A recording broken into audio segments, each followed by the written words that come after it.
Okay, so today I've decided to have a go at one of these little 72nd scale Hobby Boss kits. I haven't built one of these before, and I've been told they're very good for starters because they're very simple inside. Like, there's not too many parts to put together, and they're a fairly good representation of the aircraft and so on. So I went and bought one, a little Mustang fighter.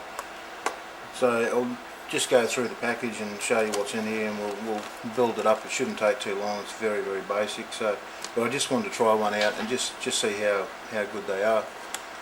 So inside we have two sets of markings we can use. The instruction sheet is inside there. It's only 2 pages. So like I said, it's very basic, very simple.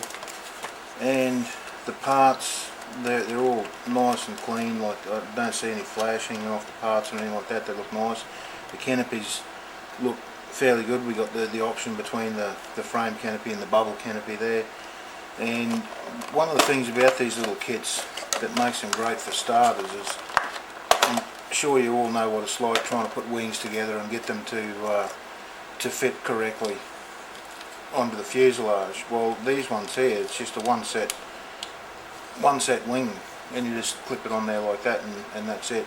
It looks like I'm going to have to do a little bit of cleaning up to get it to sit down in there properly, but that's just so much easier than putting on separate wings and so on. So that's about all that's in here, and I'll start doing a build up. I'll take some photos on the way. If there's anything I want to say, I'll record and tell you what it is that I would like to let you know, and yeah, we'll see how we go.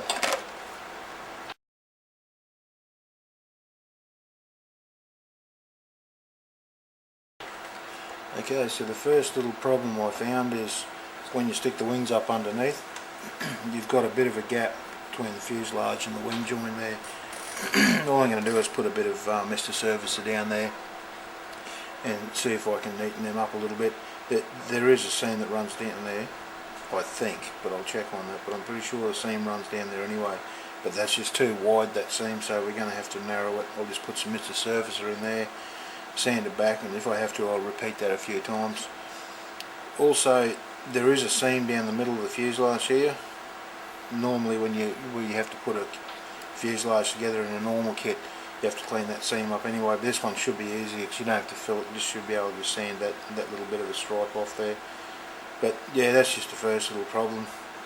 It's not too major, it's just a little filling job. So I'll carry on. I'll take some photos on the way.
Okay, so we're up to the point where it's been painted, and we've got our decals on there, and I'm about to start doing a little bit of washing to get some dark colours inside the panel lines.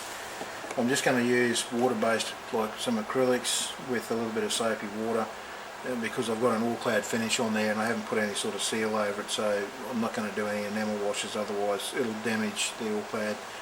I'm not sure if you can see, I've got a few panels that are a little bit different colour, a little bit of off shade, but I didn't go too far with it because all clad's fairly expensive to use, and it can be a little bit tedious taping off panel lines as well.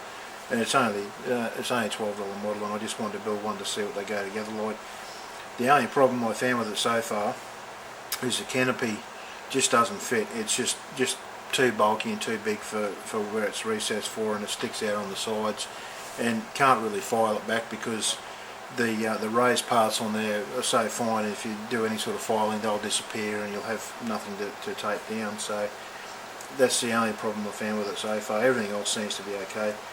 But yep, I'll go ahead and do some washing on there now and then a little bit of weathering, and we'll be pretty much finished then. So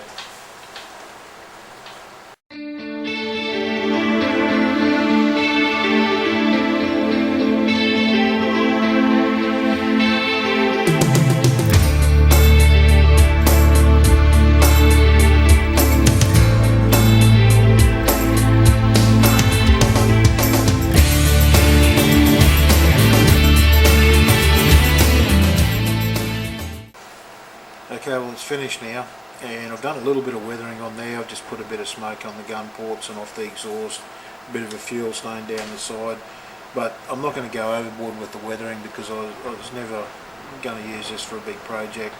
It was just to build one of these little kits and see how they go together, and it went together very well actually. And the only part is the canopy. Like I said earlier, the canopy doesn't fit on there correctly. You may be able to do a little bit of filling and sanding and get it to sit right, but I really didn't want to spend the time on it. For $12.50, they're a bargain. They're an absolute bargain. They really are. And if you're a beginner, or if you just want to have something to practice your painting techniques or weathering techniques or whatever, they'd be fantastic for that. Look, I learned a fair bit with this one, playing with all-clad paints, which I've done a little bit of work with all-clad, but this gave me a good opportunity to really, you know, test it out and see what I could and couldn't do. Hence I've got some panels over here that are just a bit too dark, but it doesn't bother me because this was never going to be a brilliant model anyway. But I'll take some photos and put them up at the end of this vid so you can have a bit of a look at it. And don't be too critical because this was never going to be an award winner anyway. But I hope you enjoyed the video, and like I say, great value for money if you're ever looking for something, you know, for a beginner or something to practice on. Anyway, till next video.